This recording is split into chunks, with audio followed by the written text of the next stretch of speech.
Welcome to the Money Guy Show. Man, we did big announcement and we get the worst opening. Oh my gosh. So sorry, Reby. Can I tell you how happy it makes me when I'm like, hey, can they hear us? And all of a sudden the chat starts coming in. Yep, we can hear you. You're there. Well, I can always, because I unfortunately can see just enough of Reby's screen to see when stuff is see when not things are good doing, or not good. When I see the panic in her eyes, I'm like, oh no, this is not good. Welcome. Big news today. So, obviously, we have a huge announcement that we are going to drop on you guys today. The guesses have been absolutely amazing. But first, remember, this is a Q&A episode. Our reason for coming to you guys every other Tuesday is to answer your questions. So if you have burning financial questions, things you want to know about, things you want to get our take on, things you're confused about, make sure that you put them in the chat because we will be answering them for you today. So I'm not one of those people. I'm not like Ryan Seacrest that does the pregnant pauses and all that stuff when you're waiting to see who's getting kicked off. So I'll just go ahead and just drop this. So here's the reality is that, and I've been very nervous in the fact that I feel like this is what Freddie Mercury probably felt like after he finished Bohemian Rhapsody, is that, you know, he created this thing and he's like, now will they like it? Is it going to be any good? So what we've done is that we're getting in on the course game. And you guys have put the context clues together. And here's what's interesting about this. This is not our first course. So right now there's a hushed silence over the crowd as the thing, wait. I've been a Money Guy fan forever. I've been listening since way back in 06. I don't remember a course. I don't remember having worked through that before. Yeah, we started creating our first course into 2018, recorded it in 2019, and this is where it gets a little weird is that I threw it in the trash. Because you guys, I mean, look, we've been giving out free advice since 2006, and I want anything we do, I want the value to exceed what you paid for. Well, it's easy when it's free, because when it's free, as long as I give you one or two nuggets, even if it's a website of something I've gone to, I feel like I've given you the value proposition that makes your time worth being here. When I ask you to buy something from me, though, it's different. I get nervous because I just don't want somebody to go, these son of a guns, I've been loving on them for, you know, I've been coming to them for years, and then they're going to go out this way, because I realize there are 14 years of integrity and goodwill that we built up. So we threw away one course because it just didn't meet the wasn't up to bar. our standards. And what's crazy, Bo, is that truthfully, I bet compared to the other courses I've seen people have asked us to preview, our course that we threw in the trash is probably still better than 90% of the stuff out there, and a lot of people would be happy, but that's not just how it works. And that's why I want you guys to know we take it serious.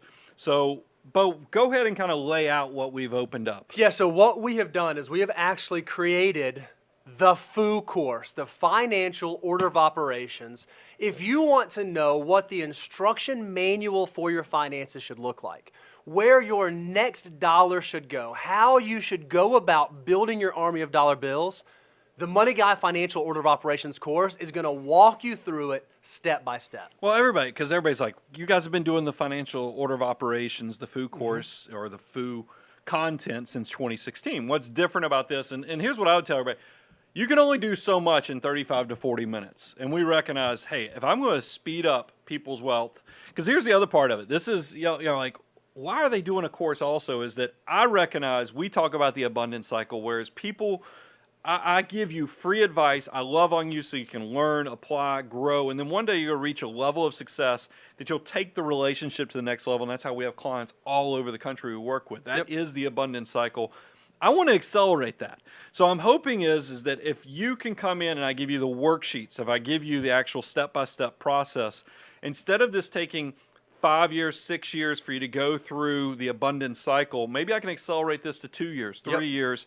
So there is, look, I like a win-win scenario where I come and love on you, give you tons of information, you become more successful, and then we all kind of grow through this thing together. And that's exactly what I've done with FOO. And in the course, this seemed like a much better process through a course than through a 35-minute show.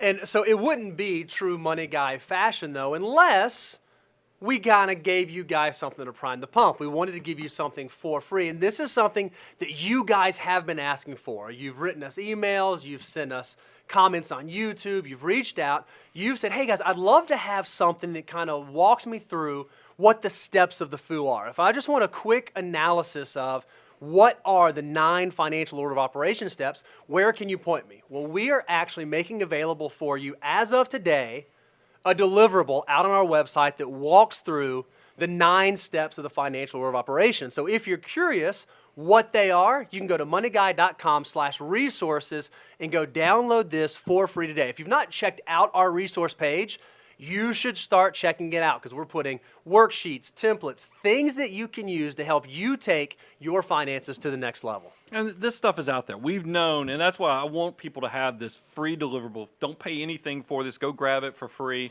This really will. And I think just people reading the steps, and I don't mind going through it because that's how confident I am in the course, is that, like, number 1, deductibles covered. Yep. You got to have that, just to make sure your life doesn't go in the financial ditch, essentially, if you don't have the basics covered. Employer match. We talk about get that free money. Yep. You got to do it. 3, high interest debt. How can you harness the power of compounding interest if you're in debt and you're paying huge high interest rates? It just doesn't work. Number 4, emergency reserves. That's where you come back to number 1 essentially, but top it off so that you can not only get your life out of the ditch for little things, but also bigger things that could come your way. And then really steps 5, 6, and 7, that's where we're talking about HSAs, Roth IRAs, maxing out retirement, hyperaccumulation. That's where you're building wealth and you're really trying to let your army of dollar bills go. And then 8 and 9, that's where abundance sets in. That's where you're actually thinking about, hey, I've built this army of dollars. How do I want to get ahead of it? And how do I make sure that I'm doing this well? So you see this is available. This is free for you out there. You can go to moneyguy.com/resources and access it. But if you see this and you think to yourself, man, I want to know a little more. I want to go a little bit deeper. I want to dive in a little more and really understand what is involved in each one of these steps. That's where the FOO course comes in for you. So if you haven't gone yet, go check out learn.moneyguy.com, and that will take you right to the course website where you can learn all about the FOO course. So go a little deeper, Bo. Tell them, what do you actually get if you sign up for the FOO course? So here's what you're going to get if you sign up for the FOO. You're going to get 12 exclusive video lessons with us where we actually walk you through the 9 steps with some additional flavor. We're going to talk about ground rules and other things that we think go along with the FOO. You're going to get to spend time with us. We're going to be sitting in your living room, walking you through the instruction manual for your finances, exactly where every dollar should go. In addition to that, you're going to get easy to understand homework assignments that'll walk you through each step. Now, this is what's a little bit different than shows we've done in the past or ways we've covered it. We wanted you to have something tangible that you could use. So when you sign up for the FOO course, you are actually going to have a homework assignment at the end of every stage to make sure you're doing what you're supposed to be doing, the way you're supposed to be doing. And it's not just about taking in the information. It's not just about listening to what we say. It's about actually getting pen to paper and writing it out and getting your financial life in order. Yeah, so that workbook is like 20 pages long. Yeah, and, it's a big one. So you'll notice we have in the back, if you're watching this on YouTube, you see we have a few of the screenshots kind of flashing through. But I wanted this thing to have actionable steps with homework. Anybody who works with us on the client side knows I love calling it homework because you have to be involved in the process. This is not osmosis where if you just watch the video or hang out with us, you become wealthy. You actually have to start making things happen for yourself, and this will accelerate that. But there's even more than that. Yep. In addition, you'll get access to a private Facebook group, so not just the normal Money Guy Facebook page. We're going to have a private group strictly for all of our FOO participants. We are going to do private live stream Q&As specifically for FOO participants. So if you're working through the course, you're going to get an intimate setting with us to answer your questions. As you're going through the modules, we're going to speak to it. We're going to be a resource for you. And you're going to have access to the other course participants. And it is available, this is the exciting one, starting on October 1st is when the course launches for $249. But we've done something different because Well, we we know these live streams are important. So we not only have the month of September is going to be unique, but then also this specific hour that we're doing this live stream is going to be unique also. So go a little deeper. So today is officially the launch of our pre-order. In the month of September, we are doing pre-orders. And this is what happens if you go ahead and sign up now. You'll get early access to the Facebook group. So you don't have to wait till October 1st to get access to the Facebook group. Is this one the most exciting? I think this one might be. It depends on where you are in the Money Guy family. What we've decided is if you are someone who orders the FOO course during the pre-order period in the month of September, When we get your order, Yep. we're going to send you a Money Guy tumbler. These things money cannot buy. What? Not true. Our money bought it. You cannot order them.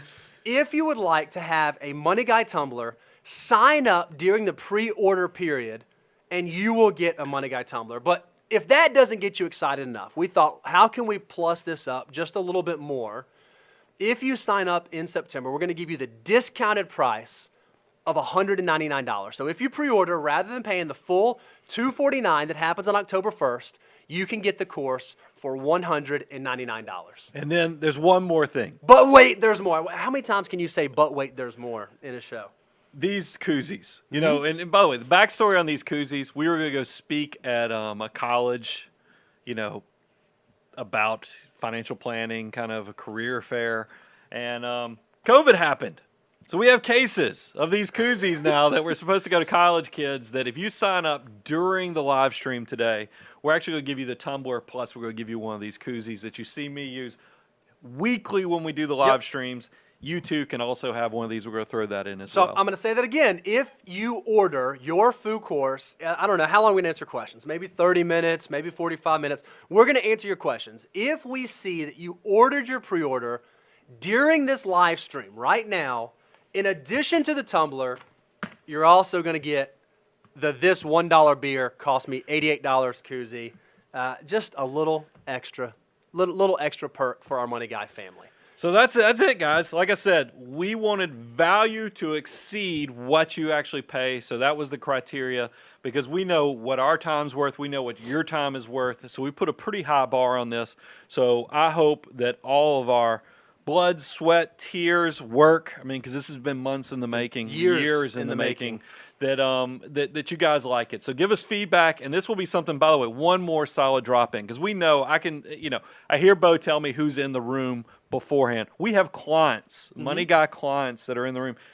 Don't sign up if you're a Money Guy client because clients are going to get this free as part of what we're creating here. We want you to know we appreciate you so much. We appreciate you taking the relationship to the next level with the Abundance Cycle, so you're going to get this as just part of being part of the Abound Wealth family. Love it. Love it. To answer some questions? All right, questions? so now here's what we're here for. Let's answer some questions. If you have a question, we have our entire content team out in the chat, pulling them in, getting them in front of us. If you want us to answer your question, make sure you get it in there. And so let's go ahead and jump right in. Let me start with a good one. Oh, well, here's one. This is sort of food related. Okay. It's a little advanced, so it's kind of a weird one to start with, but it's a little advanced. This is from Brian. He says, hey, quick question. Where does cash balance plan come into play if I'm working through the financial order of operations? So I think maybe it'd be valuable to talk about what is a cash balance plan, and then we can talk about where it comes in the FOO. Yeah, well, cash balance plans, by the way, this is advanced, but I love it because this is something, if you want to blow people's mind, when I'm dealing with professionals that are in high income situations and they have a lot of control over their benefits and they're even in these type of career paths where they don't have a huge workforce because, like I said, there's a lot of times this is highly skilled people, your doctors, your attorneys, your CPAs and so forth, that this is a plan that sits on top of typically like a 401k. So what happens for somebody who's in this stage is you've already loaded up your 401k. You've maxed out those 415 limits, which consist of the 19.5 of salary deferrals plus taking it all the way up to 57,000 with profit sharing. But yet you still have more that you want to save legally, minimize taxes, as well as give some additional benefits to your employees. The first thing that happens, and one of the most effective ways, is to structure a cash balance plan on top of that 401k. That's exactly right. It's a big supercharged savings vehicle that doesn't replace the 401k, but sits on top of the 401k. What I think is interesting, and then I'm going to talk about this in relationship to the financial order of operations, is that your 401k is a defined contribution plan. So that's why you have those limits. When you get into cash balance plans, these things are now hybrid products that are really structured more as defined benefit. They fall closer to the pension. They calculate it off of your life expectancy, the assumed rate of return based upon risk profiles, the age of your workforce. All these things come in, so it's not uncommon to see business owners and others who are eligible for these cash balance plans to be able to put I'm talking about six figures on top of what you can do with your 401ks. So since these are such large numbers, this typically is going to fall into what I'd consider the hyper accumulation phase. This is step number 7. It's because a lot of people say, well, what about maxing out retirement? That's step 6. That's where you probably are looking at maxing out retirement is getting all those salary deferrals, those contributions like that. It's really when you get to step 7 where it's the hyper accumulation, where you're trying to get over 25% of your gross income, that you're going to want to think about these things, because I do want to keep everybody on track when they follow financial order of operations, so you're checking the boxes, because there are other things that come into play. I mean, we were doing a corporate speaking engagement. I still remember we were going over financial order of operations, and this woman raised her hand. She was an engineer, and she was like, I have kids. It feels kind of cruel that I'm not saving for college if I'm saving all this money. That's why we have financial order of operations to let you know, go through the steps. Once you get to 25% of savings, it's okay to get to step 8, which is prepaying some of the expenses. That stuff is powerful, where you can focus on the kids' college and then always come back with extra money and save for the future. Love it. That's great. All right, let's do this one. This is a fun one because it's not touchy-feely, but a little touchy-feely. This is from Matthew. It says, I'm a young man hoping to be married in the next 5 years. Congratulations. That's an awesome decision. What is your advice for merging two people's financial lives once they get married? Thanks. I'd like to start this one because here's what I think I've noticed as I've been married. Yep. I worked through that process. We've had tons of friends that have gotten married. We've had tons of clients that have gotten married. And we've seen marriages that have been successful and some that have been unsuccessful, specifically as it revolves around finances. I think one of the very best things you can do when you're starting out, when you are approaching that threshold, is you have to have open and honest communication. Before you decide to get married, before you guys decide to tie the knot, there are some big questions you probably want to answer. I mean, obviously the ones that come to mind are, what are your thoughts on having children? What's your spiritual or religious background and beliefs? But another one is, how do you look at finances? How do you think about building finances? What are your goals? Are your goals, hey, I want to eat, drink, and be married today? Or am I someone that wants to defer gratification into the future? And how do you marry that well? If you can have those conversations early on, before you get married, before you just wake up one morning, you're like, all right, well, I guess let's just put the checking accounts together. It makes the process of working through that work a lot better. And I'll be honest, Brian, we've seen, and I think this has evolved over the years for us, there are a bunch of different ways to do it well. We see some married couples that everything is together. There are no separate assets. There are no separate accounts.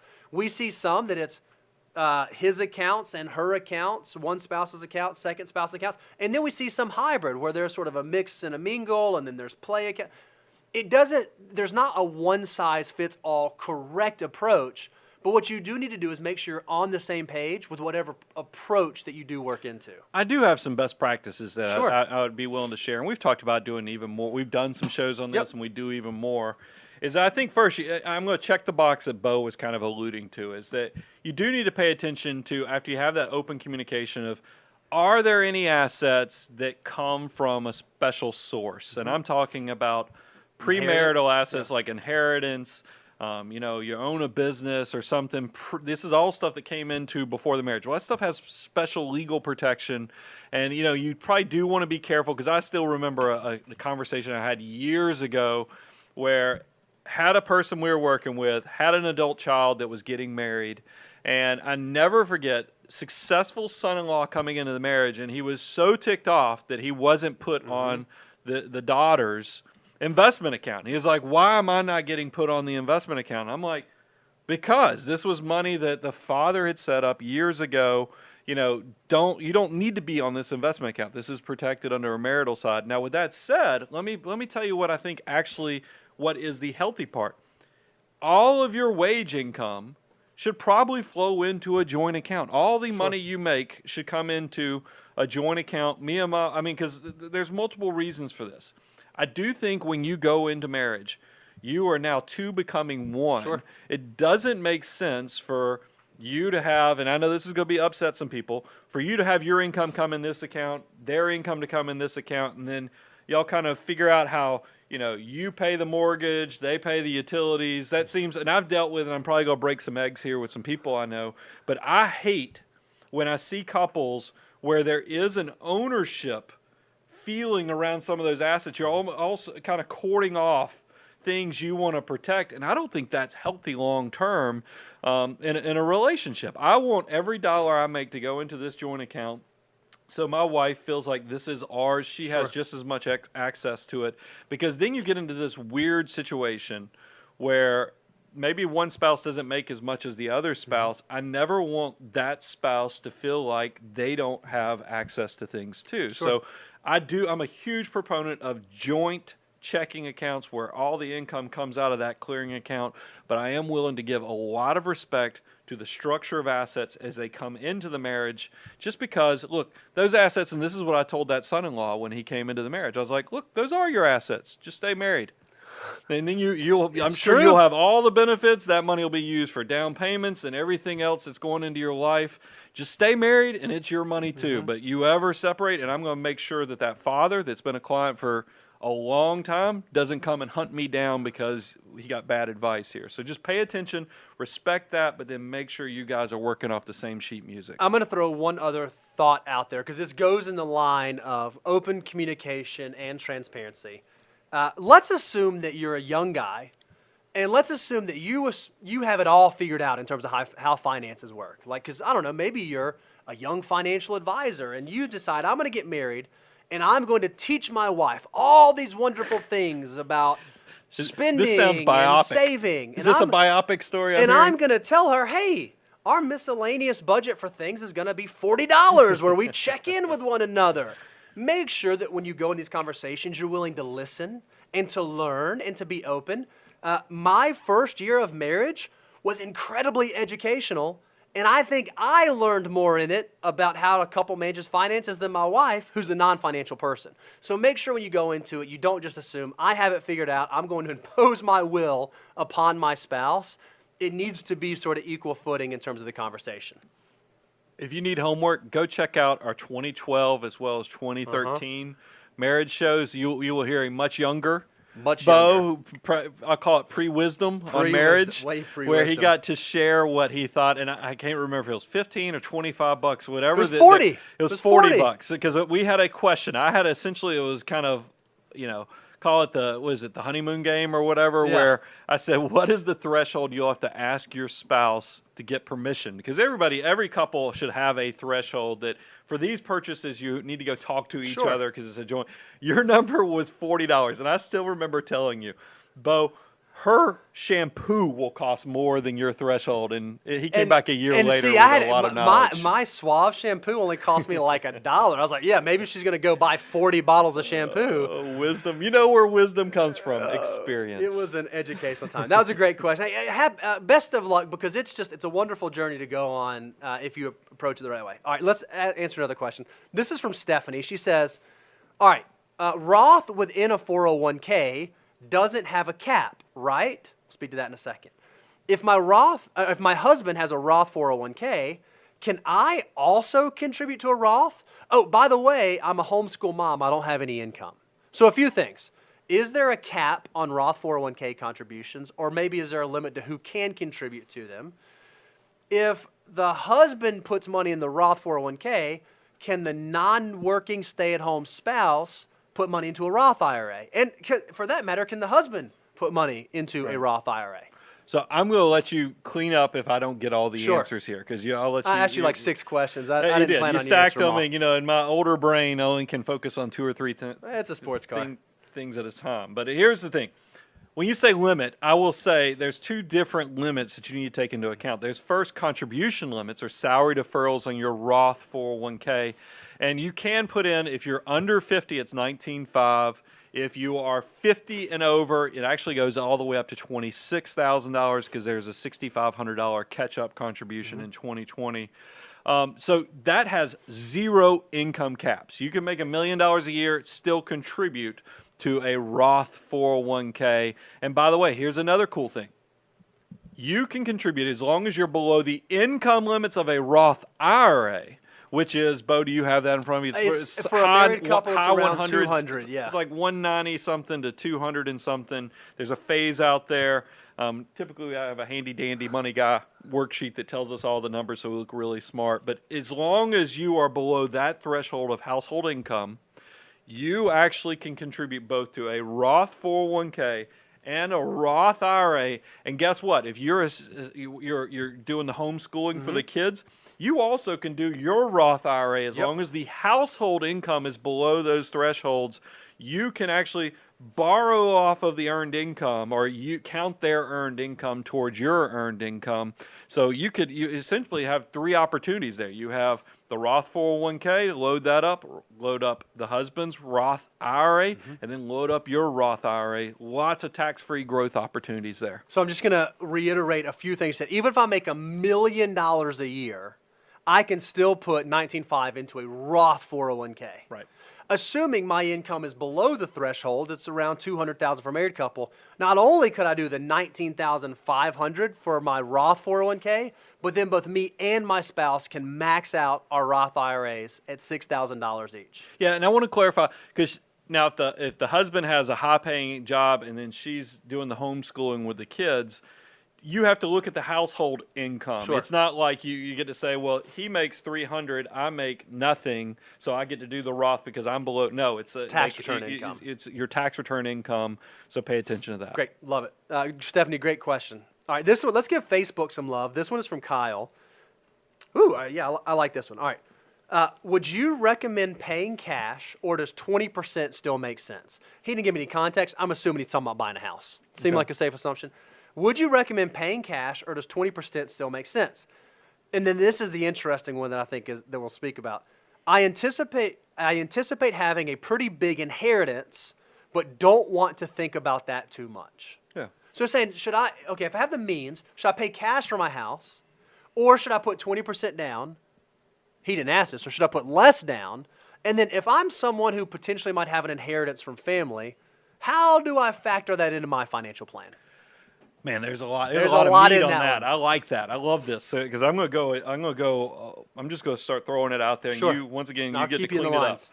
Is that first of all, there's a dividing line in the way I talk about paying down low interest mortgage debt, because like I just refinanced into a 2.5% 15-year mortgage. That's unbelievable.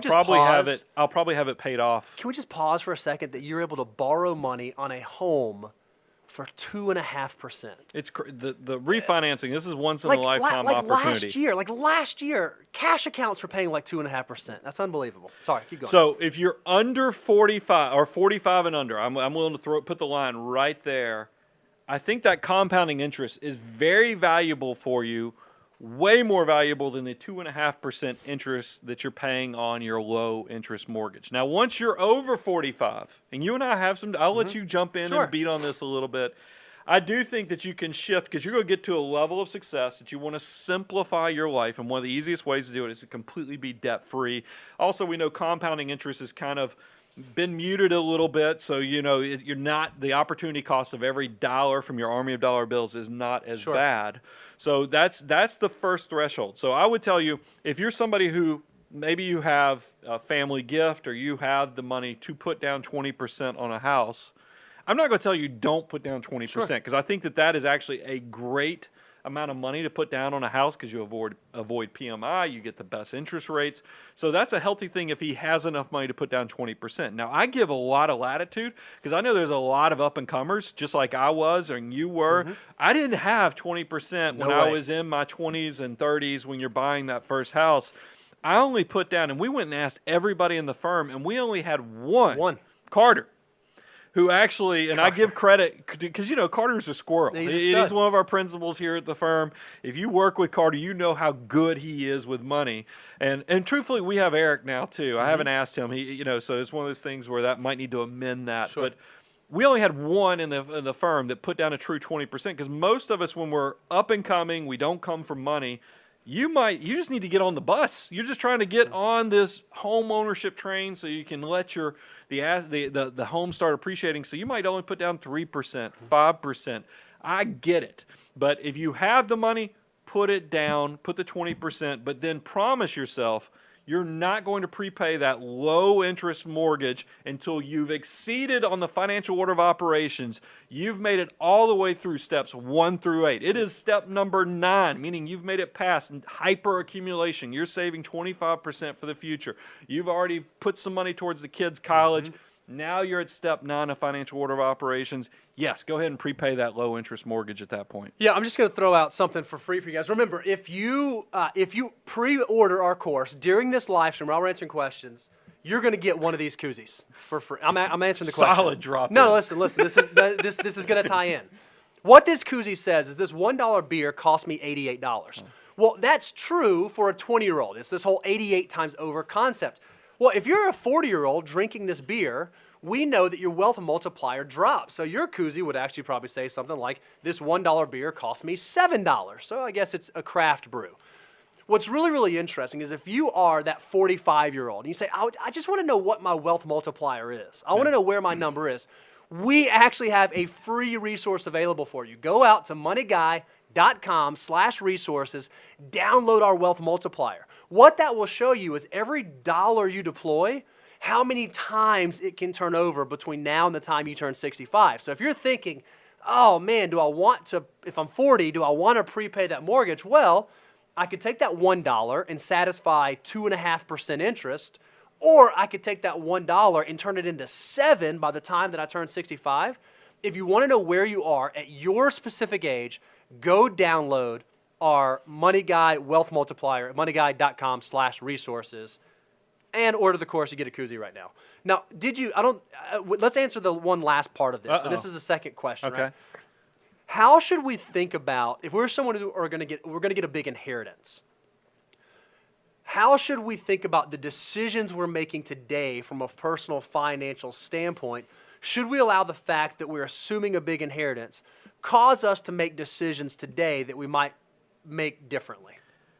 I'm going to let you answer this after, because you and I, we have a lot of discussions on this, because I think we do have different mindsets in ways, and that's actually a great value add for our listeners. And the fact that I am I'm a builder forever. I think I'm always going to be a builder. We know that's not the reality with the average American, because think about this, guys. When I give you the stat that 80% of millionaires are first generation, meaning they created it. Well, you can't have that statistic without also understanding that by the second generation, 70% have lost what the first generation created. By third generation, 90% of them have lost the wealth of the family. And that's a natural kind of reoccurring wealth cycle, and it makes me so sad when I hear about that. I am clearly in that camp of building that. I'm in that 80% that's first generation wealth.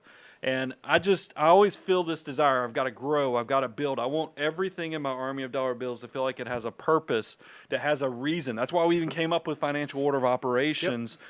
But so that's different, and that mindset makes me a little bit striking in the fact that I think even if you know you have money coming, I think you act like it's not coming, because what I'm trying to do, just like we learned in the Millionaire Next Door, economic outpatient care. Sometimes you would think that'd be great to get the head start from the parents, the grandparents. Sometimes it can be a burden. It can be a weight, because you never are developing those good financial management skills so that you do well. So you're not like, I don't want you to be a windfall person like a lottery winner where it's gone within 5 years like the majority of lottery winners. I want you to have the good money management skills so that you do it right. And I think, and here's the other part, and maybe this is a little morbid.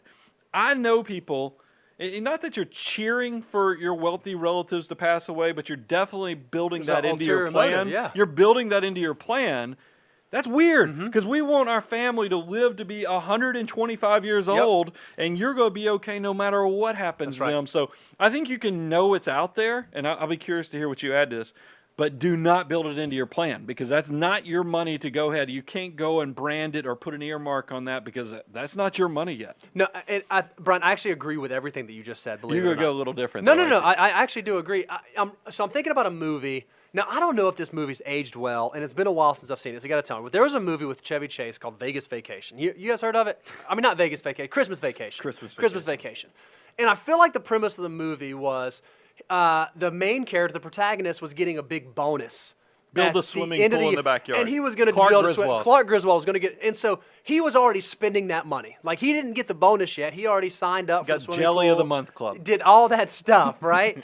I've seen it a few times. Yeah, and then it didn't come, right? And like he was banking on that money to be there. I think a lot of times with inheritance, it can be that way.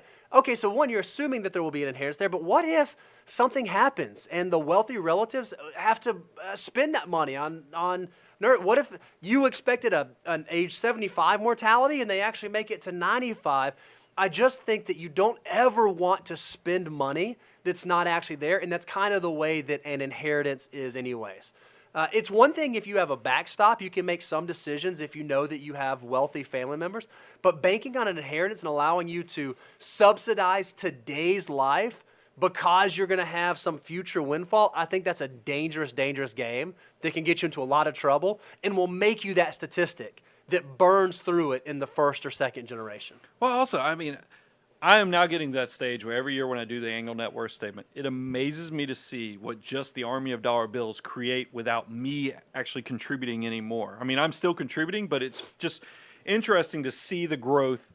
It would make me sad is when I'm doing the annual net worth statement, instead of those assets growing, because I know how hard it is to build that first $1 million, to see them just a steady decline. I don't know. To me, that being a consumer versus a builder bothers me. Yep, I get it. I'll probably take a hard line on that, though. All right, Reeves is telling me that we have 2 more questions we can do. All right, 2 more.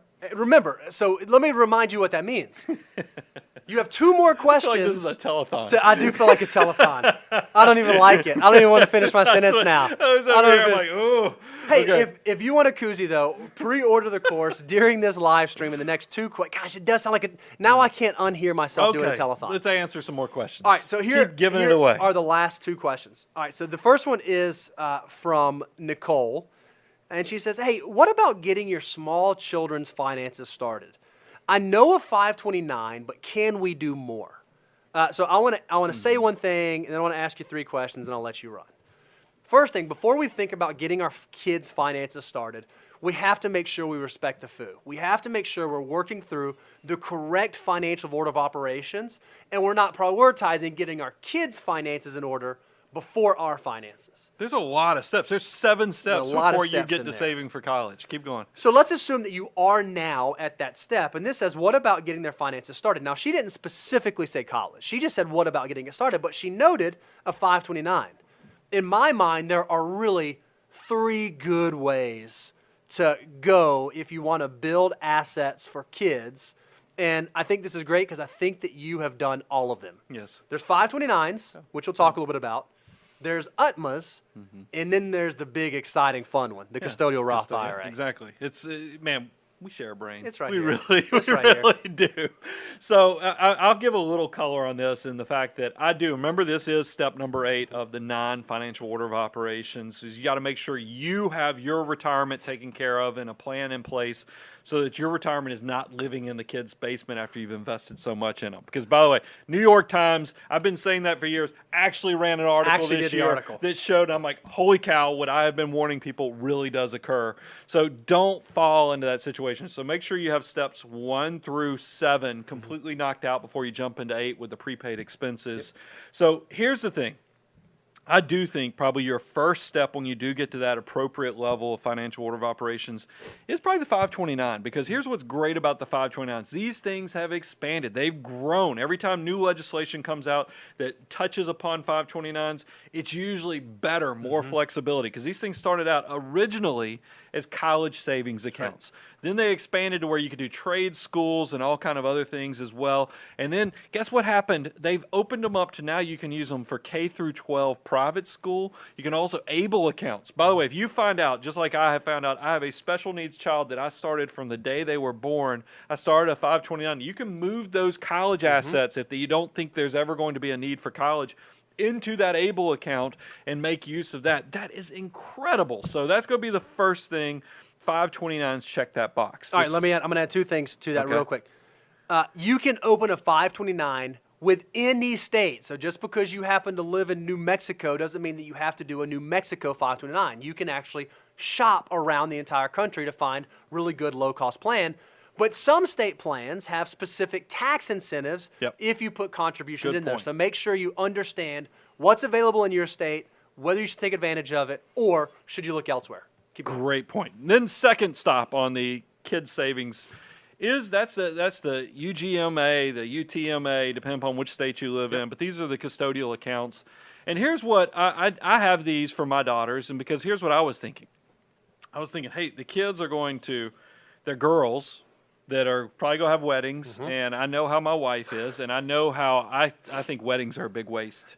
So the only way, God, it sounds so cruel and so cold. He thinks that spending money on the wedding ceremony is a big waste. He's a big fan of weddings. Remember, I think about what money could. I'm a builder, not a consumer. So thinking about the only way I could get in my mind that I'm going to be okay spending as much money as a wedding for probably my oldest daughter is going to cost is to get ahead of it and start building. Sure. At $50 a month, $100 a month, and just let it do it. Let the army of dollar bills cover the brunt of that. So, and look, it could turn into maybe this is a down payment on a house. This gives them all the things that that I wish that I had that opportunity on when I was my daughter. And then the third one, this is I would tell you, it might be third on the list, but it is definitely still one of the most valuable because this is the carrot that you're creating to make sure your child, especially if you're growing up in some type of abundance, meaning you're not struggling as much as maybe you did growing it, because I think that's for a lot of us money guy people. We're great maximizers. We don't come from money, but we're worried our kids are going to be an absolute disaster because they are growing up with more than we had. I've used step 3, which is the custodial Roth IRA, as that carrot, is that I have had from a young age, I have offered my daughter that you get a matching contribution if you want to open up this custodial Roth. You actually go work, you fund, and then I'm going to double your contribution so that you can actually maximize this. Now realize it is capped out. It's what's your earned income that you report on a tax return. You will have to file a tax return. So my daughter has a Schedule C for all the babysitting work and things like that. So she does get to keep half the money, and then I match the other half so she can contribute all the way up to 100% of what she's actually earned. And guys, here's what's powerful. My daughter just got a check for some services she did. It was $75, and I couldn't believe it. She didn't pass go. She handed it to me. And I put that money in just last week. I don't even tell you anymore because you didn't just put that money in. You put double that money in. I put $150 in, and it's just it warms my heart to see it. She actually is just as excited. And by the way, she's now, and I guess this is she has over $4,000 in a custodial Roth IRA, still in high school. I mean, can you imagine what that money's going to be worth? If we talk about 88 times over, imagine what it is for a 16-year-old. This is really, she started that custodial Roth account when she was 15. It's unbelievable. She's now 17. It blows your mind. Those are the 3 counts. So just to review, 529s and ABLE. I'll throw ABLE accounts in there too if they have a special need. And then I'll throw custodial accounts, and then, you also have the Roth custodial accounts if they have earned income. Take advantage of all these things. Consider the matching program. The other thing I thought was great about my daughter, she just started driving to school 2 days ago. Yesterday. You're actually holding up very well considering you're 2 days in to your first kid I don't driving. mean to tell you these personal. She drove to school for the first time yesterday. We recorded her driving out of the driveway. She actually used her blinker driving out of the driveway, which I was like, solid use of the blinker right out of the driveway. That's safety. But panicked. Me and my wife, just complete, utter fear. Hopefully, because all young drivers are a little scary. And then after dinner last night, she took her and her younger sister to Sonic to get some ice cream. I love it. And I am a utter mess about it. But here's what I think is great. She paid for half of that car. That's awesome. And because I wanted her to have skin in the game on that too, because I knew so many kids in high school got the fancy cars. They never appreciate it. Skin in the game is valuable if you're going to take ownership, because you think about it, every time you rent a car, do you treat it great? No, you're gunning it. It's just like when you go rent a beach condo. You spill something on the carpet, you go put some paper towel on it, but you're not pulling out the Resolve on it because you're like, it's good enough. If you have skin in the game, you're actually going to pay attention. You're going to take ownership. Nobody's going to treat your stuff like you treat your stuff. So that's why it's important to make sure your kids, if you want them to understand money, understand the value of giving, of saving, and all the important components, make sure you're incentivizing that stuff while they're in your house. Love it. All right, I promised 2 questions, so I am going to do one more. I didn't mean to do mini shows. This seriously, is essentially we're creating mini shows Can we just chop that one up, make that next week's show, Reeves? All right, this last question, this is from Laura. And she says, hey, I currently stay at home with the kids until they're in school. My husband's job does not have a 401k. Okay. If we are able to max out our Roth IRAs, where else should we put retirement savings? So I'm the spouse. I don't work. My husband does work. He does not have access to a 401k, and we're maxing out our Roths. We're doing $6,000 each for our Roths. What are some other options that we have for retirement saving? I think a lot of people are always, because we always assume, and look, it is ideal if you can load up the 401ks, get that free matching money, then get your tax-free. Think about the financial order of operations. We walk you through each step of where the next dollar should go. And it is easy when you know you have an employer-sponsored retirement plan. But what exactly, I was talking to somebody yesterday. They never had access to an employer-provided plan. It was all on them to build their wealth.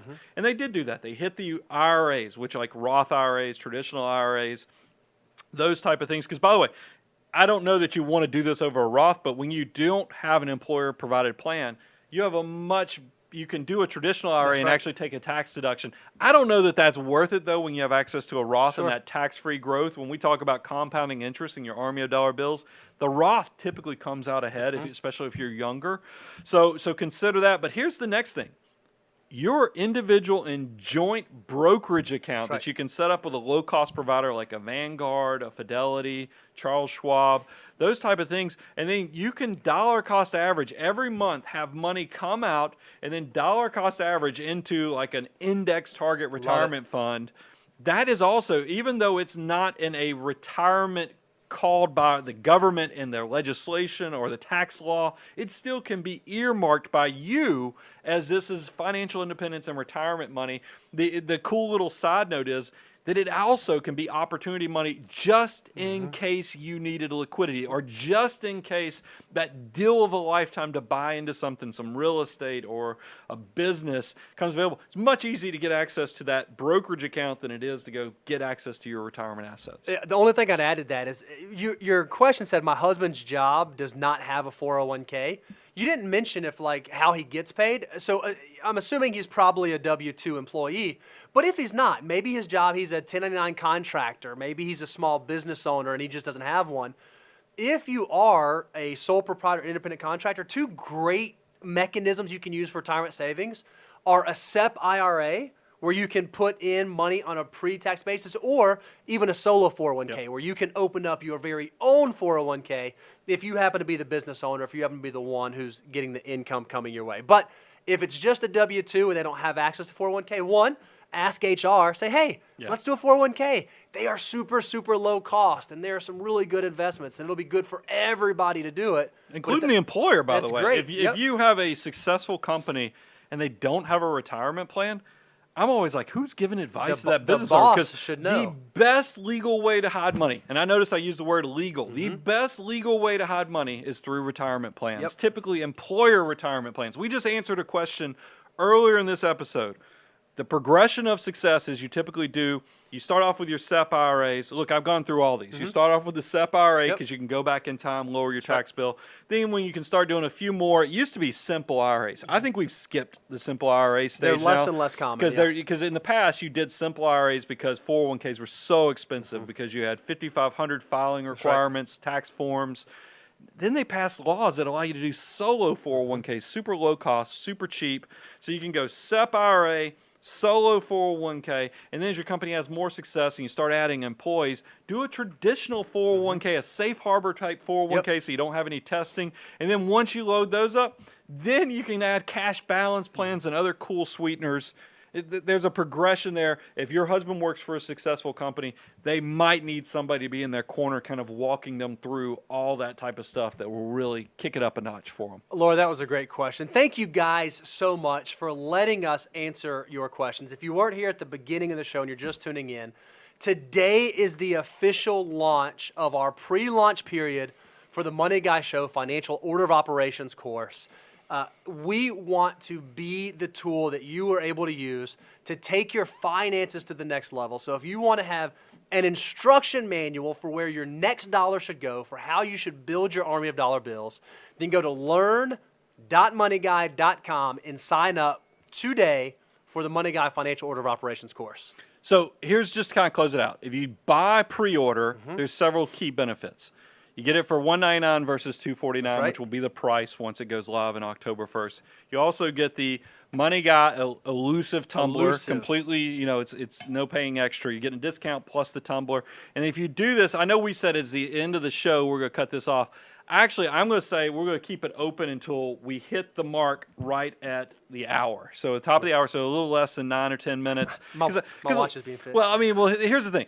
I can't stand when people pitch something to me and they say, you have to do it right now. I'm like, wait a minute, I need a little more time to think about it. I might need to call somebody, you know. So I'm going to give you 10 minutes to think about it, you know, and then you'll get also the free koozie. The tumbler's the whole month. The koozies for the next 10 minutes. You get access to the Facebook page early as well, to the private Facebook group. We just, man, thank you for letting us do this. Oh, we have a blast. We love this. Since we love 2006. I can't imagine. That's why I'm never retiring, guys. I hope you like hanging out with us. I'll be here hanging out for as long as you'll let me because we have such a blast. Can I confess something to you? Uh-oh. You're retiring? No, I'm not retiring. I'm going to hang around. I've been like racking my brain for the last week because I did not realize subconsciously last week I was trying to encourage all of our listeners out there to go press the like button, right? Because the YouTube algorithm likes it if you press the like button. And so subconsciously, I just threw an expression out there. Well, I didn't realize it's somebody else's expression who we know, and he does a fantastic job with it. It's like, man, I got to think of something clever and creative that's not smash the like button. And so I was thinking, the closest I got was go high five the like button, but that's super lame. That's super lame. I got nothing. So if you guys have a great saying that you would like for us to coin and start using to encourage you to go hit the like button, do that. Also, we want to get to 100,000 subscribers. If you are just renting your seat in the audience and you've not subscribed, make sure you do that so we can know that you're out there. I don't think you give yourself enough credit. There's two things we always say. We take the relationship to the next level. Usually that means complete the abundance cycle, sign up.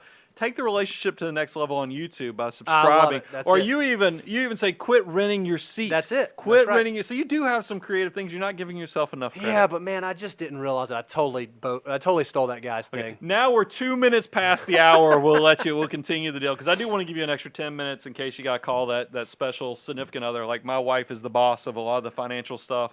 Go make those calls. Do it. Thank you so much, guys, for supporting us. And remember, the big driving force for me was, what will the value exceed the cost? I threw away an entirely different course because that was such a value proposition for me. We hope you enjoy it. Give us the feedback, and then make sure you go ahead and sign up. Talk to you soon. I'm your host, Brian Preston. Mr. Bo Hansen, Money Guy Team, out.